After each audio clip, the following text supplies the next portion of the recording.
Studies have shown that not all people are equally susceptible to COVID-19.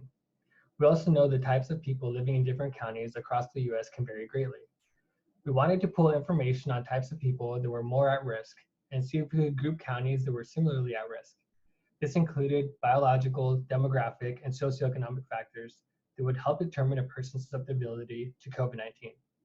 For example, age and pre-existing health conditions have been reported as important factors in how severe the effects of COVID-19 are. Demographic factors like population density, household size, and composition have shown to affect transmission rates at the county level. There are reports that suggest Black Americans account for a larger percentage of case counts than others given their total population. We built an API to query for specific information from the American Counties Survey and also use other data sources. A factor we considered, which is plotted here, was the percentage of population over 25 with a bachelor's or higher. This could be a very important indicator as there's a smaller chance that these people will be living in poverty and they have higher chances of having access to healthcare. They're also more likely to have jobs and have access to internet to work from home. We understand that our data is not comprehensive and much of it will be highly correlated. Despite this, we use unsupervised clustering techniques to cluster these counties together using our 140 or so features of each county. We then used mobility data and COVID-19 daily case rates to see how social distancing was affecting these groups of counties to see which counties most improved case rate by reducing mobility. These plots show the relationship between changes in mobility and COVID-19 case rate among 12 counties. We did this for 3 different time periods and took the average case rate and average change in mobility during these time periods for our analysis later. One of our goals was to build heavily off the research in Dr. Santillana's paper.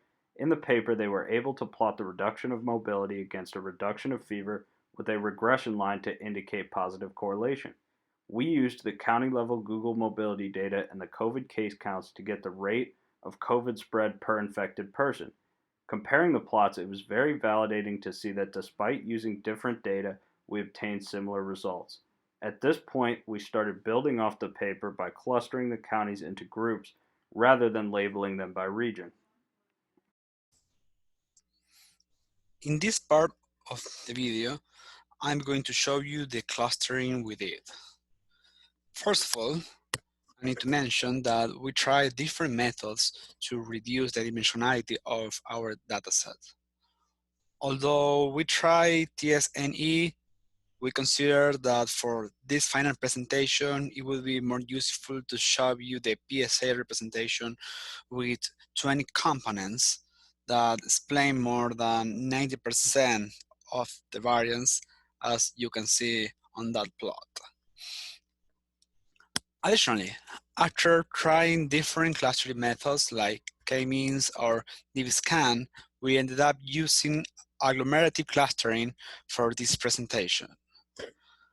As a result, you can see in this plot defined clusters with share similar features. For example, these green points here represents Chicago and LA.